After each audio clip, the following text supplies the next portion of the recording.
Bismillahirrahmanirrahim. Assalamu alaikum students. Welcome to all of you in the 10th class. I am Anmol Chaudhary, chemistry teacher of the Nexus Education System, Bahawalpur Girls Branch. उम्मीद है कि आप सब खैरियत से होंगे। आज हम डिस्कस करेंगे chapter number 10 acid basis and salts का टॉपिक जो है पीएच स्केल, वो हम डिस्कस करेंगे। इस लेसन में हम देखेंगे कि what is pH scale and why pH scale is important or what are the uses of the pH scale in our daily life. So let's start our lecture without wasting our time. सबसे पहले हम देख लेते हैं pH scale है क्या। pH, P means potential, H means concentration of hydrogen ions. Then what is the pH scale? The scale develops according to the molar concentration of hydrogen ions. तो ऐसा स्केल जो हाइड्रोजन आइंस की concentration के accordingly develop करवाया गया है क्या हो, उसे क्या कहते हैं? PH scale. तो पीएच स्केल क्या है, इसको हम समझने के लिए एक छोटा सा पार्ट देख लेते हैं वीडियो का। इसमें होता क्या है कि ये जो पीएच स्केल है, ये इसमें जो वैल्यूज़ होती हैं वो होती हैं 0 से लेकर 14 तक। अब 0 से लेकर 14 तक, जो 0 से लेकर 6 तक वैल्यूज़ होती हैं उसे हम क्या कहते हैं? Acidic values. अगर 0 से लेकर 6 तक वैल्यूज़ आती हैं तो उससे हमें क्या समझ आता है कि हमारा जो सोल्यूशन है वो क्या है? एसिडिक है। अगर 7 से नेक्स्ट 8 से लेकर 14 तक वैल्यूज़ आती हैं तो इसका क्या मतलब है कि जो हमारा सोल्यूशन है जिसकी भी हम पीएच चेक कर रहे हैं वो क्या है? बेसिक है। अब 0 से लेकर 6 तक को एसिडिक क्यों कहते हैं? क्योंकि ये एरिया किसको शो करता है? मीन्स अगर आपका कोई ऐसा सोल्यूशन है जिसमें हाइड्रोजन कंसंट्रेशन जो है, हाइड्रोजन आइंस की जो कंसंट्रेशन है वो बहुत ज़्यादा है एज़ कम्पेयर टू, अगर हम वाटर की बात करें, अगर हम वाटर में किसी एसिड को ऐड करते हैं तो उससे क्या हो जाएगा? एसिड के ऐड करने से हाइड्रोजन आइंस ज़्यादा हो जाएंगे। तो उसकी दोबारा जब हम पीएच चेक करेंगे तो हाइड्रोजन आइंस और जो हाइड्रोक्सिल आइंस मीन OH जो आइंस हैं वो इक्वल नहीं होंगे। जब इक्वल नहीं होंगे तो हाइड्रोजन आइंस ज़्यादा होंगे। जब हाइड्रोजन आइंस ज़्यादा होंगे तो इट मीन्स कि वो एसिडिक है। तो इसी तरह से कोई भी ऐसा सोल्यूशन जिसमें हाइड्रोजन आइंस की कंसंट्रेशन ज़्यादा हो उसे हम क्या कहते हैं? एसिडिक। और उसकी जो स्केल पे जो वैल्यूज़ आती हैं वो 0 से लेकर 6 तक वैल्यूज़ शो करता है। तो नेक्स्ट इस स्केल के ऊपर जो बेसिक वैल्यूज़ हैं 8 से लेकर 7 तक, ये हमें क्या शो करती हैं कि हाइड्रोजन कंसंट्रेशन जो है वो बहुत कम है। अगर कोई ऐसा स्केल है जिसमें, अगर कोई ऐसा सोल्यूशन है जिसमें हाइड्रोजन कंसंट्रेशन बहुत ज़्यादा कम है तो उस सोल्यूशन की जो वैल्यूज़ आएंगी वो हम रेंज करेंगी 8 से लेकर 14 तक। तो हमें पता चल जाएगा कि हमारा सोल्यूशन क्या है? बेसिक है। तो पीएच स्केल कहाँ से कहाँ तक वेरी करता है? 0 से लेके 14 तक। और यहाँ पे जो 7 पॉइंट है, 7 मीन्स न्यूट्रल। जब 7 वैल्यू होगी इट मीन्स कि मोलर जो हाइड्रोजन की कंसंट्रेशन है या उसके साथ हाइड्रोक्सिल की आइंस की कंसंट्रेशन है। इसका मतलब 7 का मतलब है कि हाइड्रोजन आइंस और हाइड्रोक्सिल आइंस जो हैं वो क्या हैं? इक्वल हैं। तो इस टाइम में सोल्यूशन क्या होगा? न्यूट्रल होगा। जब एसिड और बेस जो हैं वो दोनों इक्विमोलर होंगे, उनमें दोनों की कंसंट्रेशन सेम होगी। नेक्स्ट इसके बाद नेक्स्ट हम ये देख लेते हैं कि ये जो पीएच स्केल है इसको हम 3 कैटेगरीज में डिवाइड करते हैं: acidic, neutral and basic. Next जी, concentration of hydrogen ions in pure water is the basis for the pH scale. तो जाहिर सी बात है, आप कोई भी सोल्यूशन ले रहे हैं, चाहे वाटर हो चाहे जो भी हो, उसमें कंसंट्रेशन जो हाइड्रोजन आइंस की कंसंट्रेशन होगी वो हमें क्या बताई? वो मीन्स पीएच स्केल में हाइड्रोजन आइंस की कंसंट्रेशन बता रहा होगा हमें। हाइड्रोक्सिल आइंस मीन OH जो नेगेटिव आइंस हैं उनकी कंसंट्रेशन, बेसिक की कोई नहीं होगी। बेसिक हमें किस तरह से पता चलेगा? अगर कोई जो सोल्यूशन है अगर वो कम वैल्यू दे रहा है हाइड्रोजन आइंस के लिए, इट मीन्स कि वो बेसिक है। अगर उसकी हाइड्रोजन आइंस के लिए वैल्यू ज़्यादा होंगी इट मीन्स कि वो क्या है? एसिडिक है। नेक्स्ट हम देख लेते हैं कि ये जो पीएच स्केल है इसको डेवलप किस तरह से करवाते हैं, ये स्केल किस तरह से डेवलप हुआ है। तो water is a weak electrolyte because it ionise very slightly into ions in a process called auto ionization or self ionization. तो एक बात यहाँ क्लियर कर दूं कि जो वाटर होता है वो बहुत ज़्यादा वीक इलेक्ट्रोलाइट होता है। वीक इलेक्ट्रोलाइट मीन्स अब जो वाटर है उसके अंदर हाइड्रोजन आइंस और जो हाइड्रोक्सल आइंस हैं वो दोनों इक्वल हैं। एक पोजीशन में एक जो 25 डिग्री सेल्सियस का टेम्परेचर उसमें हाइड्रोजन आइंस और हाइड्रोक्सल आइंस इक्वल हैं। जब भी इलेक्ट्रोलाइट में क्या होता है, ऐसा इलेक्ट्रोलाइट्स क्या होते हैं, ऐसे सॉल्यूशंस जो इलेक्ट्रिसिटी कंडक्ट करते हैं। और इलेक्ट्रिसिटी कंडक्ट किन की वजह से होती है? चार्जेस की वजह से होती है, क्योंकि ये जो वाटर है वो उसके अंदर पॉजिटिव और जो नेगेटिव चार्जेस हैं वो इक्वल हैं। तो इट मीन्स कि ये क्या है? वीक इलेक्ट्रोलाइट है। लेकिन ये स्लाइटली आइंस में कन्वर्ट खुद ही, जब एक सोल्यूशन होता है वाटर का, और वाटर प्रेजेंट है तो उसमें वाटर की H2O की फॉर्म में भी होते हैं मॉलिक्यूल्स और आइंस की फॉर्म में भी होते हैं, H पॉजिटिव और OH नेगेटिव। तो इस ऐसा कोई भी प्रोसेस जिसमें जो सब्सटेंसेस हैं, कोई भी सब्सटेंस अगर खुद ही आयोनाइज हो जाए तो उसे क्या कहते हैं? ऑटो आयोनाइजेशन या फिर सेल्फ आयोनाइजेशन। सेल्फ आयनाइजेशन किस तरह से होती है? जैसे हम यहाँ पे देख सकते हैं कि दो वाटर मॉलिक्यूल्स हैं, ये डिफरेंट वाटर मॉलिक्यूल्स हैं। अगर एक वाटर मॉलिक्यूल दूसरे वाटर मॉलिक्यूल से H आइन ले ले, हाइड्रोजन आइन मीन्स प्रोटॉन ले ले, तो उस प्रोटॉन के लेने के बाद क्या कौन सी पीछे पीछे रह जाएगी? OH negative. तो एक जो वाटर है वो पॉजिटिव में चला जाएगा और एक किस में चला जाएगा? नेगेटिव में चला जाएगा। ये क्या होती है? Auto ionisation. अब इसको इस डायग्राम में समझ लेते हैं कि दो वाटर के मॉलिक्यूल्स हैं। उन दो वाटर के मॉलिक्यूल्स में अगर एक वाटर मॉलिक्यूल अपना हाइड्रोजन आइन दे दे और दूसरा जो वाटर मॉलिक्यूल है वो उसका, क्योंकि हाइड्रोजन मीन्स उसका एक प्रोटॉन चला गया है, तो इसका मतलब एक इलेक्ट्रॉन ज़्यादा हो गया है। जब एक इलेक्ट्रॉन ज़्यादा है तो उस पर कौन सा चार्ज आ जाएगा? Negative charge. तो इस तरह से जो वाटर के मॉलिक्यूल्स होते हैं वो हाइड्रोजन नेगेटिव और पॉजिटिव चार्ज इस तरह से डेवलप हो जाते हैं। तो ये क्या है? Auto ionisation. एक यहाँ पे ये डबल एरो शो किया हुआ है, ये डबल एरो शो करता है रिवर्सिबल रिएक्शंस को। अभी आप चैप्टर नंबर 9 पढ़ेंगे इक्विलिब्रियम के से रिलेटेड, तो उसमें आप 2 टाइप्स के रिएक्शंस पढ़ेंगे, रिवर्सिबल और इरिवर्सिबल। इरिवर्सिबल होते हैं, इरिवर्सिबल जिसको रिवर्स ना कर सके। इरिवर्सिबल के वो हम सिंगल एरो से शो करते हैं। रिवर्सिबल एक्शंस, रिवर्स करना, पीछे जाना। तो ऐसे रिएक्शंस जिनमें रिवर्स मुमकिन है तो उनको हम किस तरह से लिखते हैं? डबल एरो से। इंशाल्लाह हम नेक्स्ट चैप्टर नंबर 9 में इसको कंप्लीट डिटेल से पढ़ेंगे। तो इतना आप याद रखेंगे कि रिवर्सिबल इरिवर्सिबल को रिप्रेजेंट किस तरह से करते हैं। तो इसके बाद हम नेक्स्ट इसकी इक्वेशन देख लेते हैं। अगर हम एक ही वाटर मॉलिक्यूल्स को देखें, मीन्स पहले हम दो को डिस्कस किया, अगर हम एक को ही करें तो उसमें एक में क्या होगा कि एक वाटर मॉलिक्यूल के अंदर H पॉजिटिव और OH नेगेटिव आइंस होंगे, H पॉजिटिव और OH नेगेटिव। अब इस इक्वेशन के लिए अगर हम इक्विलिब्रियम कांस्टेंट लिखें।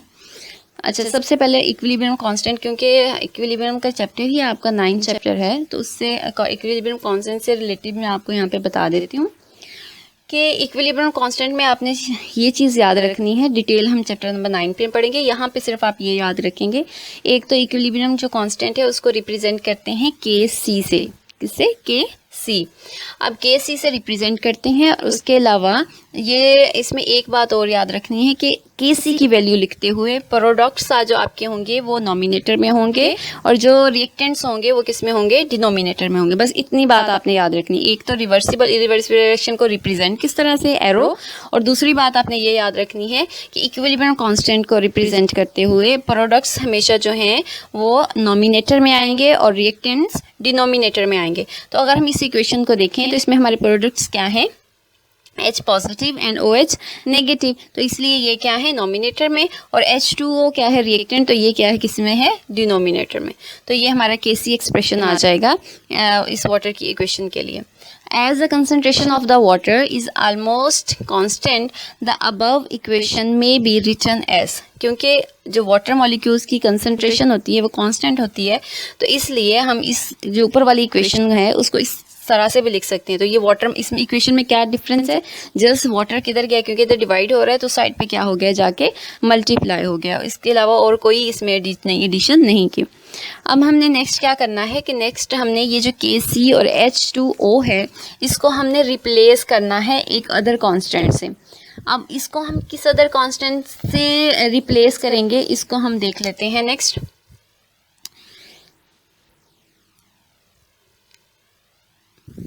ओके,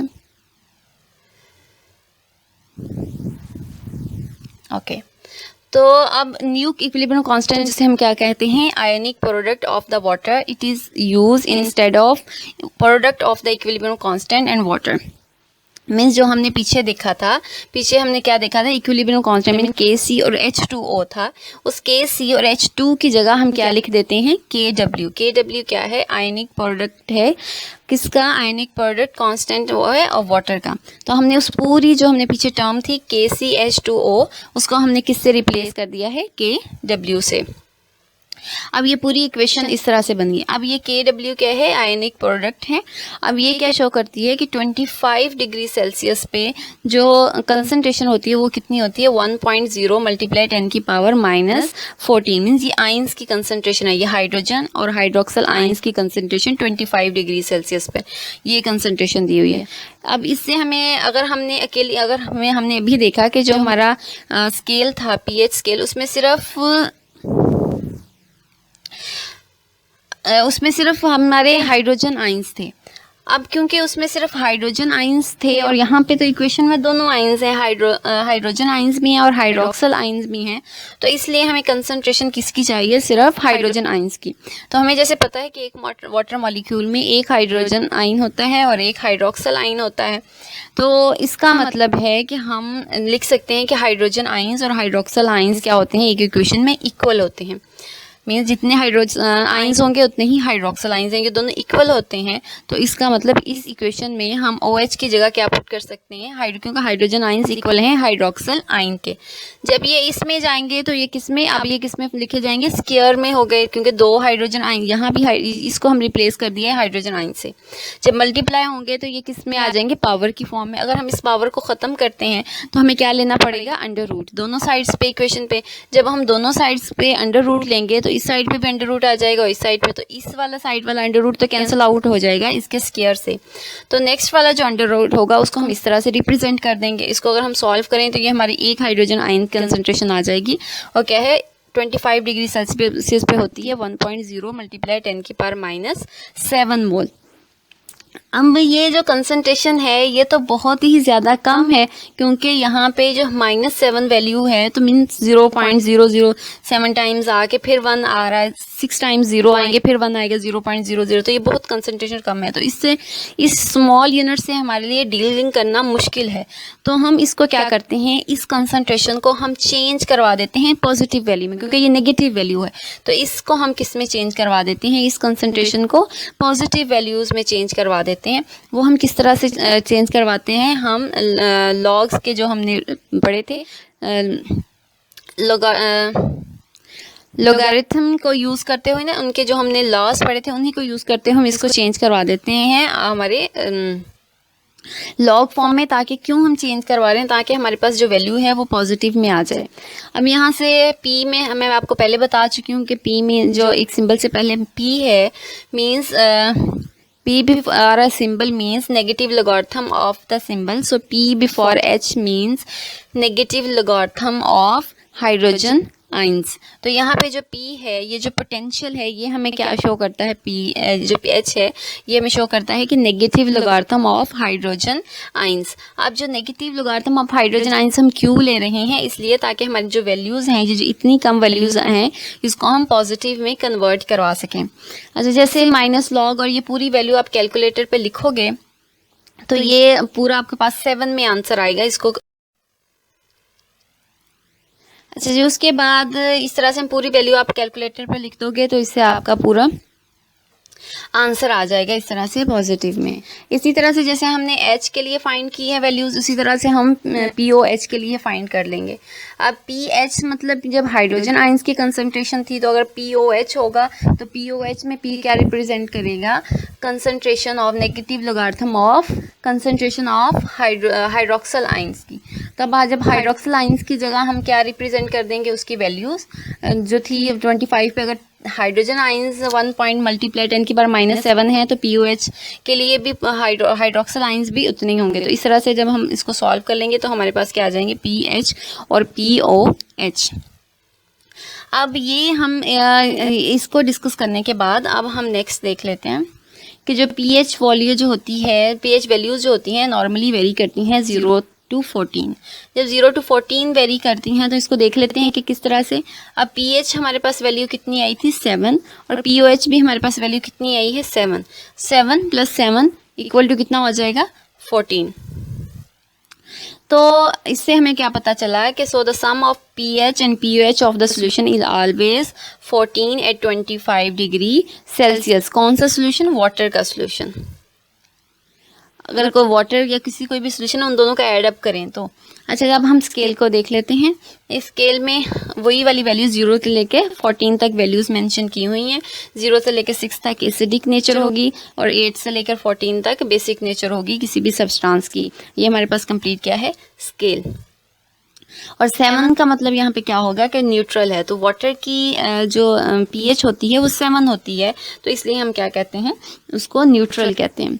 अच्छा, जैसे हमारी बॉडी में हमारे स्टमक में गैस्ट्रिक यूज जो प्रोड्यूस होता है उसकी जो pH होती है वो 1.2 होती है। तो इसको किस रेंज में आना चाहिए? 0 to 2 की रेंज में आ गया, 0 to 1 की रेंज में। अब एक बात याद रखिए, हम डेली एग्जांपल्स ले रहे हैं कि किस तरह से डेली एग्जांपल्स की pH और POH की एग्जांपल्स ले। अब हम जिस तरह से कोई भी सिट्रस फ्रूट्स देखें तो वो उनकी जो pH होती है वो उनमें भी pH वैल्यू में हाइड्रोजन कंसंट्रेशन वो कम होती है, ज़्यादा होती है, इसलिए उनकी भी pH किस में आएगी? कम वैल्यू में। एक बात यहाँ पे याद रखें, मोलर हाइड्रोजन की मोलर कंसंट्रेशन ज़्यादा होगी, मीन्स हाइड्रोजन अगर कंसंट्रेशन में ज़्यादा होंगे तो pH वैल्यू कम होगी, वो एसिडिक होगा। अगर हाइड्रोजन आयंस की कंसंट्रेशन कम होगी तो इस स्केल के ऊपर, ये जो 0 to 14 है, स्केल के ऊपर वो क्या होगा? बेसिक होगा और उसकी pH ज़्यादा होगी अगर हाइड्रोजन कंसंट्रेशन कम है तो इस तरह से हम डिफरेंट डेली लाइफ एग्जांपल्स देख लेते हैं कि उनकी, जैसे यहाँ पे वाटर है, वाटर की pH 7 होती है तो ये क्या है? न्यूट्रल है। और ब्लड है, ब्लड की pH हमारी स्लाइटली बेसिक होती है 7.3 to 7.5 तक। और नेक्स्ट हम बेसिस की एग्जांपल्स देख लेते हैं। जैसे अमोनिया है, अमोनिया की 12 है। और इसके अलावा हम जितने सोप्स वगैरह यूज़ करते हैं, हाइड्रोक्साइड या जिस तरह हैंड वॉश के लिए हम जितने भी लिक्विड्स यूज़ करते हैं, लिक्विड फॉर्म में भी अगर वो भी क्या होती हैं? बेसिस होते हैं, बेसिस इन नेचर होते हैं। तो उनकी जो वैल्यूज़ हैं वो भी किस में आएंगी? 8 to 14 में। अच्छा जी, नेक्स्ट हम ये कुछ एक टेबल दिया हुआ है आपकी बुक में, इसमें भी यही वैल्यूज़ मेंशन, वही टेबल ही है, बेसिक, न्यूट्रल और एसिडिक की वैल्यू, इनकी वैल्यूज़ रिप्रेजेंट की हुई हैं। यहाँ पे कंसंट्रेशन मेंशन की है और साथ में pH, इसी तरह से OH की कंसंट्रेशन और साथ में POH। अगर हम इसको गौर से देखें तो अगर कंसंट्रेशन में -14 है तो pH 14 है, -13 है तो pH 13 है, -7 है तो pH 7 है, -1 है तो pH 1 है। इसी तरह से हाइड्रोक्सल आयंस की कंसंट्रेशन के लिए भी इसी तरह से है कि अगर -1 है हाइड्रोक्सल की कंसंट्रेशन तो POH भी 1 है। इसी तरह से जो 14 को देखें तो pH 14 है। ये दोनों रिवर्स में है, ठीक है। नेक्स्ट हम देख लेते हैं, ओके, नेक्स्ट हम यूजेस देख लेते हैं pH के। मीन्स pH यूज़ हम किस लिए करते हैं? It is use to determine acidic और बेसिक नेचर ऑफ सोल्यूशंस। ये तो हमने पढ़ लिया कि किसी भी सोल्यूशन की एसिडिक और हम बेसिक कोई भी सोल्यूशन फॉर्म में है या जिस भी फॉर्म में है उसको सोल्यूशन फॉर्म में कन्वर्ट करके हम क्या चेक कर सकते हैं? उसकी बेसिक और एसिडिक नेचर। मीन्स वो एसिडिक है या बेसिक है तो उसको हम चेक कर सकते हैं बाय टेकिंग pH। अच्छा जी, नेक्स्ट हम इसका यूज़ देख लेते हैं। इसके बाद नेक्स्ट यूज़ है, it is used to produce medicines and culture at a micro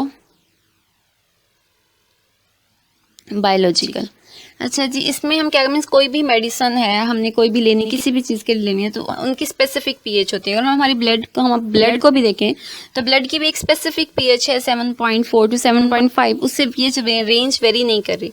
तो इस जो भी मेडिसिन वो होती हैं, यूज़ करते हैं, जो भी मेडिसिन यूज़ की जाती हैं उनको बनाते वक्त ये ख्याल रखा जाता है कि जो pH हो उन मेडिसिन्स की वो इतनी हो कि ह्यूमंस बेयर कर सके। तो इसलिए pH वैल्यूज़ को यूज़ करते हुए मेडिसिन्स और ये कल्चर मीडिया मीन्स अगर हम लेबॉर्ट्री लेवल पे कोई भी प्रोड्यूस करवाना, कोई माइक्रोब्स प्रोड्यूस करवाना चाहते हैं तो उसको हम किस लिए यूज़ करते हैं, कल्चर मीडिया, उनके लिए कल्चर प्रिपेयर करते हैं उनको प्रोड्यूस करवाने के लिए ताकि वो ग्रो कर सकें। तो उनकी भी एक स्पेसिफिक पीएच होती है, वो भी एक स्पेसिफिक पीएच पे ही ग्रो करते हैं, अदरवाइज ग्रो नहीं करते। इसी तरह से हमारी जो सॉइल होती है, तो हमारे जो प्लांट्स होते हैं, तो हर प्लांट्स के लिए भी सॉइल की पीएच डिफरेंट होती है। कुछ प्लांट्स हैं जो एसिडिक पीएच में ग्रो करते हैं, कुछ बेसिक में। तो इस तरह से ये हमें हेल्प आउट करता है, पीएच हमें हेल्प आउट करती है कि हम डिफरेंट कोई भी अगर चीज़ प्रिपेयर करते हैं तो उसको हम पीएच लेके उसकी वैल्यू चेक कर सकते हैं, वो कितना है, कोई भी चीज़ कितनी एसिडिक है और कितनी बेसिक है। नेक्स्ट इसका यूज़ है, it is used to prepare solutions of the required concentrations necessary for certain biological reactions, चाहे वो biological reactions हों, चाहे हमारे वो chemical reactions हों, लेबॉर्ट्री लेवल पे हों, कहीं भी हों, तो उसके लिए जितने भी सॉल्यूशंस प्रिपेयर किए जाते हैं उनके लिए उनकी पीएच तो लाजमी मेंटेन रखनी पड़ती है। तो वो सारी हम किस तरह से हम किस तरह से डिटरमाइन कर सकते हैं, कोई भी अगर हम कोई सॉल्यूशन ले रहे हैं, वो जितना भी कोई कंसंट्रेशन है, कंसंट्रेटेड है या डिल्यूटेड फॉर्म में है, या कितना वो एसिडिक है, कितना बेसिक है, तो पीएच स्केल से हम डिफरेंट इंडिकेटर्स को यूज़ करते हुए हम उनकी पहले पीएच डिटरमाइन कर लेते हैं और फिर हम एडजस्ट कर लेते हैं अगर उसमें कोई भी चेंजिंग करनी है या थोड़ी बहुत जो भी वेरिएशंस हैं। उम्मीद है कि आप लोगों को लेक्चर पसंद आया होगा। थैंक यू सो मच, आपने इतने तहम्मुल के साथ सुना और अपना फीडबैक ज़रूर दें, लेक्चर्स को शेयर करें, लेक्चर्स को लाइक करें और कमेंट में कमेंट करें अगर आपको कोई भी कन्फ्यूजन है।